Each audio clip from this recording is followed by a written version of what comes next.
Hello. Do you like my t-shirt? This is one of my new t-shirts. My new favourite. I do have a couple more. One of them you won't see until I pick up a leg. So today I thought I'd summarise what actually happened to my leg. Because if you had not been following the entire story, it is long and complicated, so I thought I would précis it today because a lot of people have asked me genuinely, how did I get to this point? So let me explain. So what happened was it started off about 4 months after I had my knee replacement in my right leg. And it started with a numbness in the ball of my foot when I was out cycling. And first of all, I thought maybe it was just I wasn't used to cycling, maybe it was the shoes. I was able to stamp my foot and I could get it to come back, and I never thought much more of it until it progressed and actually stayed numb and wouldn't come back even when I stamped my foot. So then I thought it was a bit strange. Diva cat. So then I thought it was a bit strange, but I was making note of how the symptoms are progressing, and it then started with pins and needles as well as the numbness. And from there it progressed to calf pain. Now by this point I was going to the doctor because the pain was starting to get to me, and I actually asked the doctor right at the start of the journey if they could get me a circulation check, because I had noticed that when I put my foot on the floor it wasn't as painful as when I elevated it. So I thought it was maybe circulation and could he get it checked. The doctor wouldn't authorise the check and gave me some pain meds and told me to go away. So a few more months passed by and the pain has escalated. The calf pain has escalated, so I can't walk as far, and the nerve pain, what I now know is nerve pain in my foot, has actually increased as well, and it's now involving all of my foot, and my foot's now started to hurt to touch. So I was still going back to the doctor, and I was told that I should get a nerve conduction test and that I'd have to go on the waiting list. Now I was in too much pain at this point, so I actually paid for the nerve conduction test myself, and they were going to charge me per leg. So I only had the left leg done because it was the only one I was having trouble with. The knee replacement is actually fine. They did the nerve conduction test on my left leg and told me that there was a reduction in the nerve signals. Weren't really sure what was causing that, so sent me to a neurosurgeon. I went to see a neurosurgeon and he told me that I had peripheral neuropathy. At this point, I'd noticed my foot had started to discolour and was going red, and it was feeling much colder than the other foot.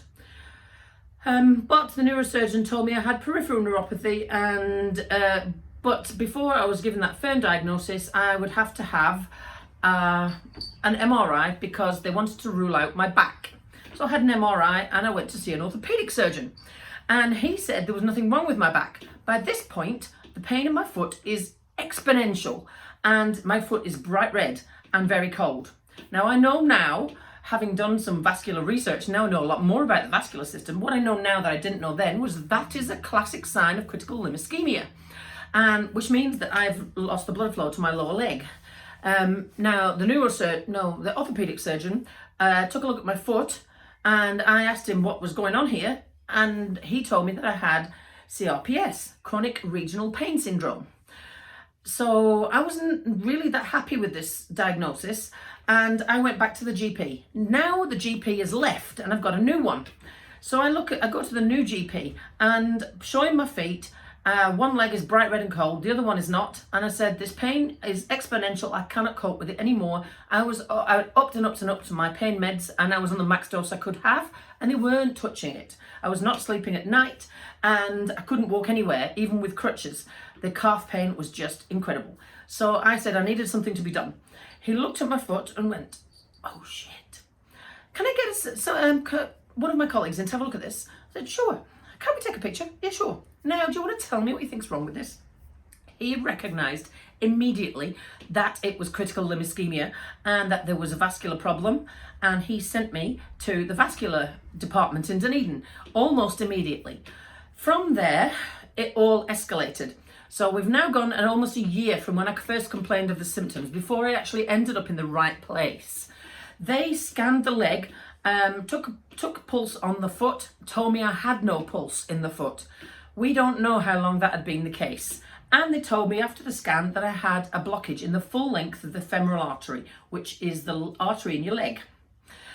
So what do we do about this? Well, they couldn't work out why, because I'd had all the blood tests we could think of up to this point. I'm not diabetic, I don't smoke, I don't have high cholesterol, none of those usual signs, and it was only my left leg, it was not my right leg, and it was not my hands, so it wasn't peripheral anything. They had no idea what was causing it. So I asked both sides of my family, was it genetics? No, it wasn't that. So we've no idea, and still to this day, we have no idea. So the first surgery they tried was they were going to try and unblock the femoral artery, but thought the blockage would be too long and they might not be able to, so prepared me for having to have a full bypass on that leg, which meant taking a vein out of the right and putting it in the left to bypass the blockage, like you would do with a heart bypass. When I came back from surgery, they told me they managed to get the blockage out. And so they didn't need to do the bypass. Great. I was up and going the next day and I felt fantastic. That only lasted 10 days. And then the pain returned. I knew there was something wrong, so I contacted them again. I was taken back in through ED, and we then had to go for the full bypass because it had blocked again. So bypass was done. 1.5 meters of vein is taken out of my right leg to put in the left. Now this bypass was really difficult for them to do, and this surgery took 10 hours. Because there was not very many good veins and vessels left in my lower leg for them to put the graft onto. Normally the graft would go from the top of your leg to behind your knee.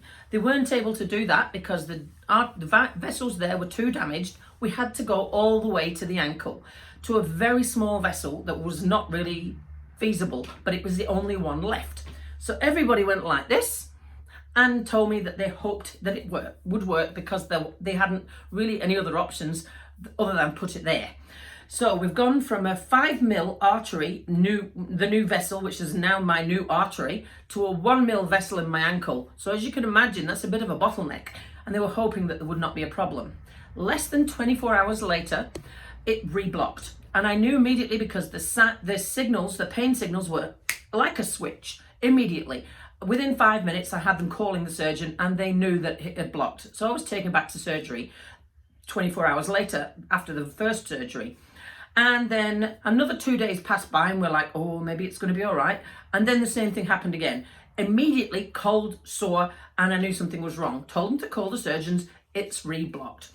We did this 3 times, and then the third time they said, look, we can't keep doing this because each time we open the artery it causes scarring and will likely make the blood clot there more. So they left it as it was because they'd managed to restore some of the blood flow to my foot, only 40%, but they thought that would be enough. If I was given pain meds and got walking, what they call collateral flow would bypass the blockage and hopefully restore blood flow to my foot. 2 weeks go by. Things are looking good. I'm working really hard. I've managed to get the walking distance up from a couple of steps to about 200 meters before I'm able to sit down. And then I noticed things were going backwards and it was hurting sooner and it was not recovering as fast. When I was sitting down to let the calf pain recover, I was getting up and it was still the same. I knew something was wrong, so I contacted them again. I was asked to go to see the local clinic. And she said that she thought that we perhaps should try an angiogram this time to see whether they could get past the blockage in my ankle that they knew was there and see if they could open it up with a balloon. So that was the next plan. So I go into surgery and we're now on surgery number 6. Yeah. And I'm awake for this. The sheath goes in your hip and then they put a catheter down through and they push it past the blockage and then inflate a balloon. That's the idea. We tried everything. They tried all sorts of things, including all the different types of catheters they had, including the smallest one, and we couldn't get it through the blockage. I was watching it. It was like badly threading a needle. It was going like this and it couldn't get it through. The magnification was incredible and the thing he was working with was minuscule and it just wouldn't go through.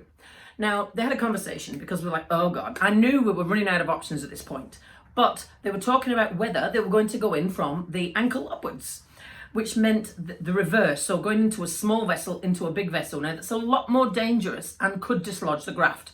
They decided it was too dangerous and they weren't going to do it. They sent me home with a heap of pain meds and hoped that I could walk it off because that was really the only option left. 3 or 4 days I'm at home and then the ankle bleeds out, and this is panic stations because it's been 3 months now since the very first surgery, and I knew something was majorly wrong. The district nurse had come round because of the blood, and she had called the hospital. I was taken back to Dunedin by ambulance, and we did another scan.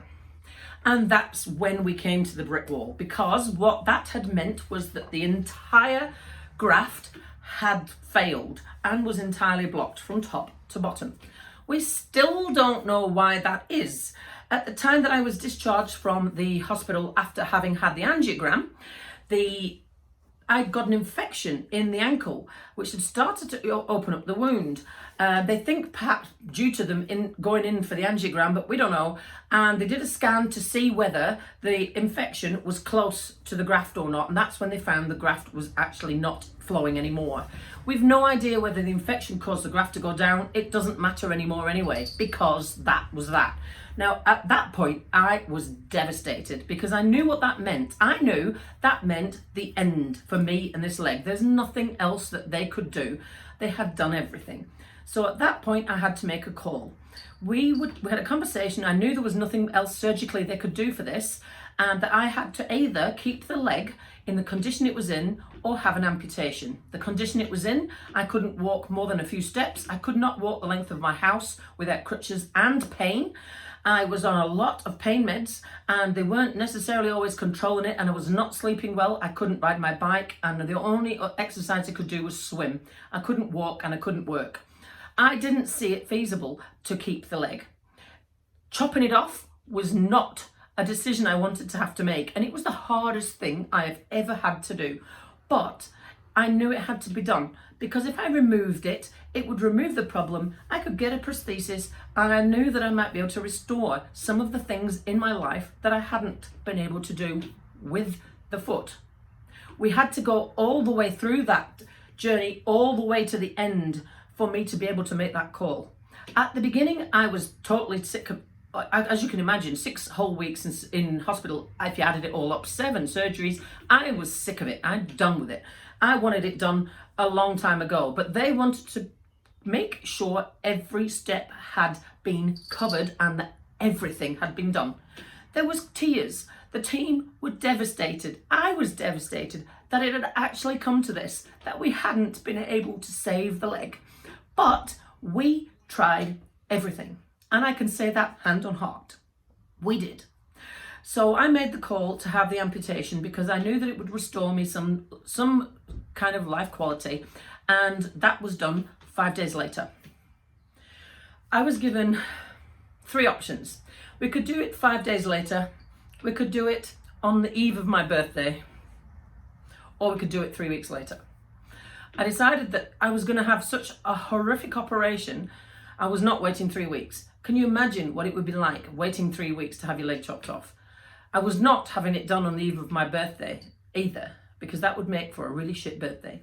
So I decided 5 days later, because we needed to have it sorted and finished, over and done with before I had time to worry about it, think about it, and that sort of thing. From that point, I started making these video blogs. 5 days before is when I started making the daily videos, and I've been doing them, stupid cat, I've been doing them ever since.